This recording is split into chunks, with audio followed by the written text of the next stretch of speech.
আজকে একটা বিশেষ দিন, কারণ আজকে আমার ভালোবাসা, আমার ভালো লাগা, আমার সব কিছু, যাকে নিয়ে তার আজ জন্মদিন। Happy birthday my love. Wish you a very very happy birthday my love. আজকের এই বিশেষ দিনে তোমার জন্য আল্লাহর কাছে দোয়া করি, তুমি যেন সবসময় খুশি থাকো, ভালো থাকো আর সারাটা জীবন আমার হয়ে থাকো। তোমার জীবনে সমস্ত চাওয়া পাওয়া যেন পূরণ হয়। আমি তোমাকে অনেক ভালোবাসি, অনেক অনেক বেশি ভালোবাসি। জানো, যখন তোমার সঙ্গে কথা বলি তখন সমস্ত চিন্তা ভাবনা ভুলে যাই। তখন যতই মন খারাপ থাকুক, অটোমেটিক মুখে হাসি চলে আসে।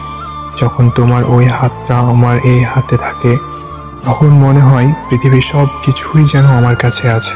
বিশ্বাস করো, তোমাকে অনেক ভালোবাসি, অনেক বেশি ভালোবাসি তোমাকে। আজকে তোমার জন্মদিনে কথা দাও কখনো ছেড়ে যাবে না, সারা জীবন এইভাবে পাশে থেকে যাবে। আমিও কথা দিচ্ছি, তোমাকে কখনো ছেড়ে যাব না, সারাটা জীবন তোমার হয়ে থাকবো। I love you so much.